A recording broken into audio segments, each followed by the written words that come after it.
এই পৃথিবীর যত মানুষ আছে প্রত্যেকেই কিন্তু কোনো না কোনো কাজের সাথে জড়িত আছে। শিক্ষার্থীরা তাদের পড়াশোনা নিয়ে জড়িত, আর আমরা যারা বড়রা যারা আছি তারা কিন্তু কোনো না কোনো কাজে আমরা প্রতিনিয়তই জড়িত আছি, কোনো কাজের সাথে জড়িত আছি।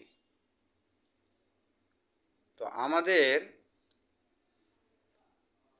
যখন আমরা কোনো কাজ করি, অনেক সময় আমরা কাজ করতে গিয়ে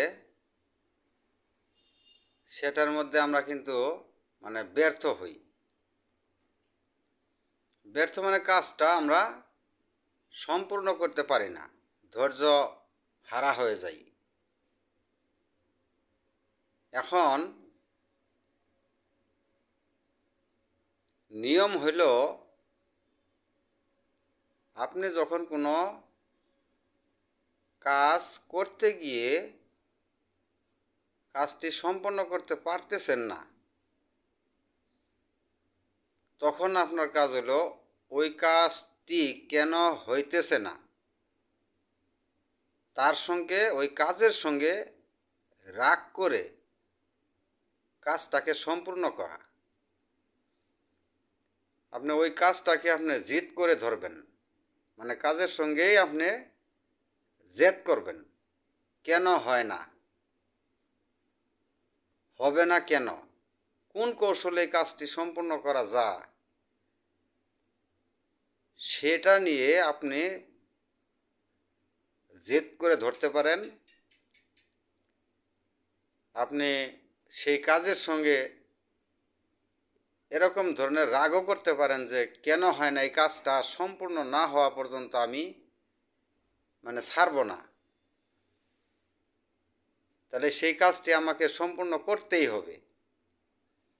এরকমভাবে যদি আমরা এই কর্মের সাথে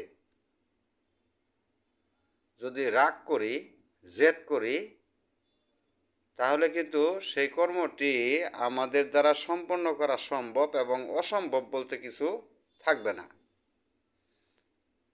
তো এখন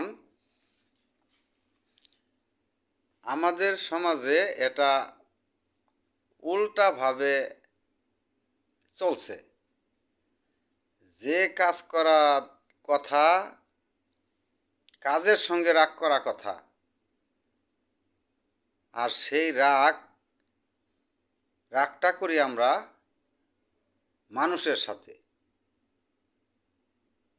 আমাদের মূলত নিয়ম কিন্তু হলো কর্মের সঙ্গে রাগ করে জেদ করা, রাগ করা, জিদ করা করে সাধনা করা, করে সেই কর্মটাকে আমাদের আয়ত্তে আনা।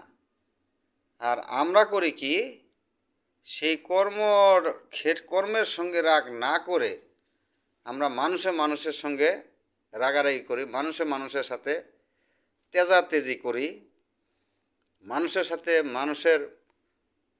ব্যবহার খারাপ করি। এরকম ধরনের আমরা কাজগুলো করি। অথচ নিয়ম হচ্ছে যার যার কর্মের সঙ্গে রাগ করে, জেদ করে, সাধনা করে কর্মকে সফল করা। আর সেটা বর্তমানে উল্টা হয়ে গেছে। তাই আমরা মানুষের সাথে হিংসা, বিদ্বেষ, রাগারাগি, তেজাতেজি না করে যার যার কর্মের সঙ্গে যদি আমরা রাগ করি, তাহলেই আমরা সফল হব ইনশাল্লাহ। ধন্যবাদ।